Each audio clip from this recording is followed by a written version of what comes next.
राम राम बच्चों। तो स्वागत है आपका एक बार फिर से अपने चैनल डेस्क डीएवीएन पर, जहां हम आज क्लास 4 के सोशल साइंस यानी कि एसएसटी के चैप्टर 2 को देखने वाले हैं, उसको पढ़ने वाले हैं। तो चैप्टर 2 को पढ़ने से पहले हम लोग एसएसटी के चैप्टर 2 का नाम जानेंगे कि नाम है क्या। तो एसएसटी के क्लास 4 के चैप्टर 2 का नाम है सेंसिटिविटी टुवर्ड्स अदर्स, मतलब कि दूसरों के प्रति संवेदनशीलता। दूसरों के प्रति हमें कैसे पेश आना चाहिए, दूसरों के प्रति हमें कैसे मतलब अपने भाव को जेंटली स्वीटली प्रकट करना चाहिए, दूसरों के साथ कैसे व्यवहार करना चाहिए। इस चीज़ को हम लोग इस चैप्टर में देखने वाले हैं और जानने वाले हैं। तो आइए शुरू करते हैं। तो इस चैप्टर में बोला गया है कि मीना सॉ हर 9-year-old सन। मीना जो थी सो अपने 9 साल के बेटा को देखती है। क्या करते देखती है? मीना सॉ हर 9-year-old सन आनंद। मीना का जो बेटा होता है उसका नाम क्या होता है? आनंद। और वो कितने साल का होता है? वो 9 साल का होता है। मेकिंग अ पेंटिंग, और वो क्या कर रहा होता है? पेंटिंग बना रहा होता है। She was curious to know who is going to get this piece of art। और मीना जो होती है सो बहुत क्यूरियस होती है। अब यहाँ क्यूरियस का मतलब क्या होता है? बहुत ही जिज्ञासु, यानी कि मीना के आइज़ में, मीना के आँख में स्टार बन रहा होता है। बहुत जानने के लिए अंदर से एक्साइटेड होती है कि आखिरकार ये पेंटिंग किसके लिए बना रहा है और किसको ये पेंटिंग जाएगा और किसको आनंद ये पेंटिंग को देने वाला है। तो हर सन टोल्ड हर डैट। अब मीना का जो सन यानी कि आनंद होता है वो अपनी मदर मीना से बोलता है कि it was for his classmate little sister. ये जो पेंटिंग है सो उसके क्लासमेट के सिस्टर के लिए, यानी कि आनंद का जो क्लासमेट है उसकी छोटी बहन के लिए है। Who was a special child, जो कि एक स्पेशल चाइल्ड होती है, यानी कि एक मतलब स्पेशली डिसेबल्ड बोल सकते हैं या फिर स्पेशली एबल्ड बोल सकते हैं या फिर यहाँ पे दिव्यांग बोल सकते हैं, जिनको भगवान के यहाँ से ही थोड़ा बहुत इधर उधर कुछ चेंजेस करके बनाया जाता है। तो उनको हम लोग स्पेशली एबल्ड चाइल्ड बोलते हैं। अब यहाँ स्पेशली एबल्ड चाइल्ड का मतलब सुपरमैन, स्पाइडरमैन, वंडर वुमेन वाला शक्ति नहीं, यहाँ पे वो दूसरे प्रकार का होता है। ठीक है, तो अब हम लोग आगे देखेंगे। The entire class was busy making cards. जो पूरा क्लास होता है वो कार्ड बनाने में व्यस्त होता है, पेपर चैन बनाने में व्यस्त होता है, कैप्स यानी कि टोपी बनाने में व्यस्त होता है, मास्क बनाने में व्यस्त होता है। For her 5th birthday to make her happy. और उसके 5th जन्मदिन पे, यानी कि आनंद का जो क्लासमेट था उसकी लिटिल सिस्टर यानी कि उसकी छोटी बहन का 5वां बर्थडे था, 5th बर्थडे। तो उसी को सेलिब्रेट करने के लिए बाकी क्लासमेट्स जो होते हैं सो क्या करते हैं? अलग अलग प्रकार के गिफ्टिंग्स को डिज़ाइन करते हैं, बनाने में लग जाते हैं। ठीक है, तो उसको खुश करने के लिए। The little girl was unable to walk.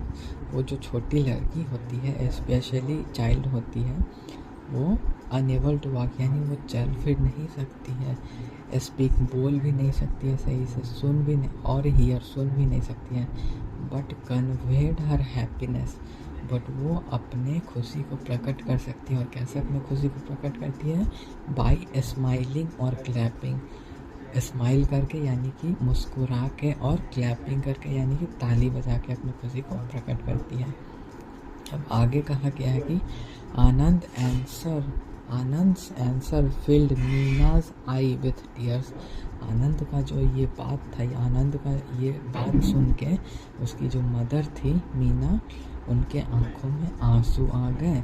और वो इतना अच्छा बात, अपने बेटा का इतना अच्छा सोच को देख के उनके आंख भर आए और वो रोने जैसा हो गई। ठीक है, she could not believe that Anand who was refused to share his toys with his own younger sister Usha could be so concerned about bringing joy to special child। वो बिलीव ही नहीं कर पा रही थी आनंद की माँ कि ये आनंद वही है ना जो अपना छोटा छोटा टॉय जो है, जो अपना एक एक टॉय, एक एक खिलौना जो है, जो अपनी खुद की सगी छोटी बहन के साथ शेयर नहीं कर पाता, वो एक स्पेशल एबल चाइल्ड के लिए इतना सारा मेहनत करके पेंटिंग बना रहा है। वो she could not believe at that time that he is the boy who does not even share his own toys with his own sister। ठीक है, अब यहाँ पे आगे क्या लिखा हुआ है, Meena felt proud of her son. और ये बात को देख के मीना जो होती है सो अपने बेटा पे बहुत ही प्राउड फील करती है, बहुत ही गर्व फील करती है। ठीक है, अब हम लोग दूसरे पैराग्राफ में देखेंगे कि दूसरे पैराग्राफ में बताया क्या क्या है। We live in a society, all of us depend upon one another for different reason. हम लोग एक समाज में रहते हैं, हम लोग एक सोसाइटी में रहते हैं जहाँ पर कि सभी लोग एक दूसरे पे डिपेंड करते हैं, एक दूसरे के ऊपर निर्भर करते हैं फॉर डिफरेंट रीज़न, अलग अलग कारणों से। ठीक है,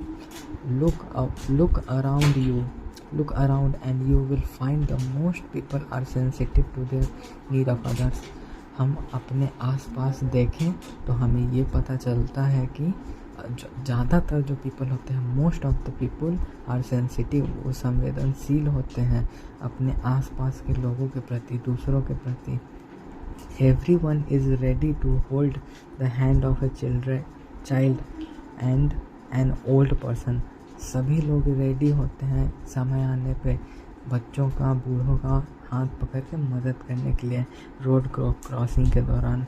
an old person while crossing road, जब रोड क्रॉस होता है तो एक बच्चा और एक ओल्ड पर्सन दोनों को थोड़ा थोड़ा कठिनाई होता है इस चीज़ को करने में, क्योंकि ओल्ड पर्सन काफ़ी स्लो हो जाता है टाइम के अकॉर्डिंग, और बच्चों के पास उतना समझ नहीं होता है, वो उतना सेंस नहीं कर पाते हैं अपने इन्वायरमेंट को कि उनको क्या क्विक एक्शन करना चाहिए कोई भी सडन हर्डल आने पे। अब यहाँ हर्डल का मतलब है मुसीबत आने पे, इसीलिए जो लोग होते हैं वो रोड क्रॉसिंग के दौरान बच्चों का और बूढ़ों का हाथ पकड़ लेते हैं ताकि उनको अच्छे से सेफली एक प्लेस से दूसरे प्लेस पे उनको ट्रैवल करवा पाए या फिर रोड क्रॉस करवा पाए। ठीक है, अब आगे लिखा गया है कि crossing a road offer them a seat in bus, और लोग अक्सर बच्चे और बूढ़ों को देख के अपने सीट छोड़ के उठ जाते हैं, उनको सीट ऑफ़र कर देते हैं बच्चों को और बूढ़ों को बस में, ट्रेन में,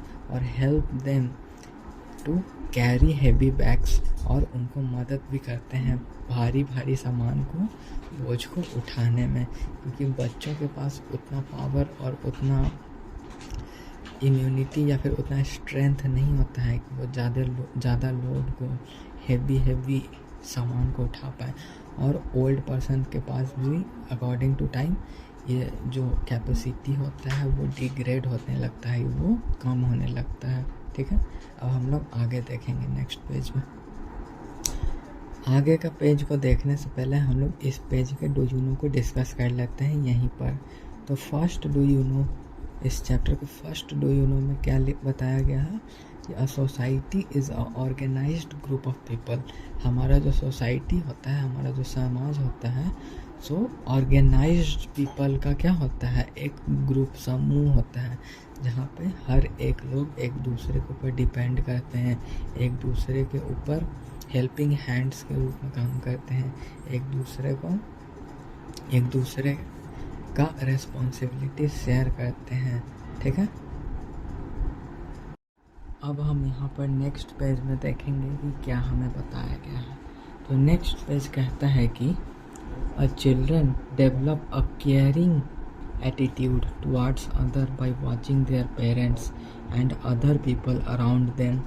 children learn many things from their friends also.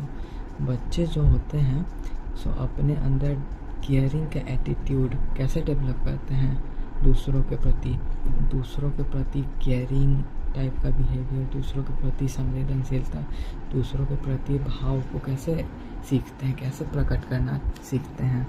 तो ये जो बच्चे होते हैं सो अपने पेरेंट्स से सीखते हैं। ठीक है, तो वही यहाँ पे बताया गया कि the children develop a caring attitude towards other by watching their parents, ठीक है, and other people around them, और बाकी लोग जो आसपास हैं बच्चों के, उनको देख के दूसरों के प्रति केयरिंग का एटीट्यूड जो है सो बच्चे सीखते हैं। Children learn many thing from their friends also, और बच्चे जो हैं सो अपने दोस्तों से भी काफ़ी कुछ चीज़ सीखते हैं। अब वो चीज़ बुरा भी हो सकता है, वो चीज़ अच्छा भी हो सकता है, डिपेंड करता है बच्चों के सर्कल पे कि उनका फ्रेंड सर्कल कैसा है। अच्छा सर्कल हुआ तो अच्छा चीज़ सीखेंगे, अगर बुरा सर्कल हुआ तो बुरा चीज़ सीख जाएंगे बच्चे, यही डिफरेंस है। अब आगे देखेंगे क्या लिखा हुआ है। आगे लिखा हुआ है कि let us take the example of Neeta. अब यहाँ पे एक एग्ज़ाम्पल नीता का लेकर हम लोग देखते हैं। तो नीता के एग्ज़ाम्पल में क्या बताया गया है, तो यहाँ बताया गया है कि she live in a joint family. Neeta जो है सो जॉइंट फैमिली में रहती है, ठीक है, where everyone cares for comfort of other, जहाँ पे सब लोग एक दूसरे का कम्फर्ट का, यानी कि एक दूसरे के कंफर्ट का ध्यान रखते हैं। अब यहाँ पे कंफर्ट का मीनिंग क्या होगा, तो यहाँ पे कंफर्ट का मतलब है कि एक दूसरे के आराम का ख्याल रखना, एक दूसरे के आराम का ध्यान रखना, उसी को यहाँ पे बोला गया है कि all everyone care for the comfort of other. She play quietly when her grandmother rest, वो धीरे धीरे खेलती है बिना शोर किए हुए जब उसकी दादी सो रही होती है। All the neighbourhood children have also become conscious, और आसपास के जितने भी अड़ोस पड़ोस के बच्चे हैं वो भी सजग हो जाते हैं, वो भी कॉन्शियस हो जाते हैं। कॉन्शियस मतलब कि वो अपना ध्यान रखते हैं इस बात का। And do not make noise while Neeta grandmother is sleeping, और इस बात का ध्यान रख के बिना शोर शराबा किए हुए आसपास के भी बच्चे जो है सो खेलते हैं, ठीक है।